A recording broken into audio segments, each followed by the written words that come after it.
हाय लोगोफोर, गिबियावनो नोंथांमोनखौ आंनि हारिमु इउटिउब चेनेलनि जानानै बरायनानै लाग्रोबाय। आसा खालामो लोगोफोर नोंथांमोना गासैबो इसोरनि अननायावनो मोजाङै दङ होननानै, आरो आंबो दासान्दि इसोरनि अननायाव मोजाङैनो दङ।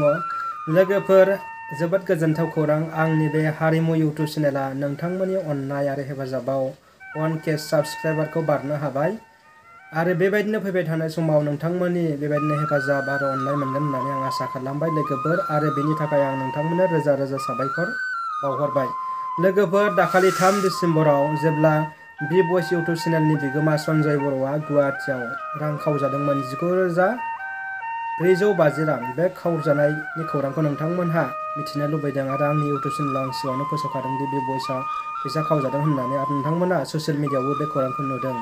दा खोथाया जाहैबाय लोगोफोर, पुलिस केस होदोंमोन ना बि भइसआ, बिथांमोना दाखालि गुवाहाटियाव थांनानै केस हैदों। दा पुलिसा केसखौ रेजिस्टार खालामबाय आरो थाबैनो एक्सन लागोन होननानै बि भइसनि सिगाङाव बिथांमोना फोरमायहरदों।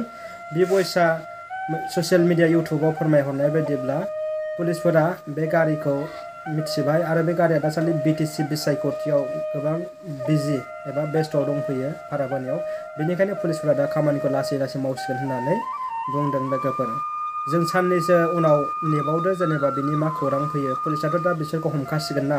आसा खालामो लोगोफोर जों थाबैनो बि भइस बिथाङा गावनि रांखौ मोनफिनो, आरो थार बिजिरनायखौ मोननायजों लोगोसे दायनिगिरिखौ एबा सिखावखौ जाहाथे साजा होयो, जों बेखौनो मिजिंथिबाय लोगोफोर।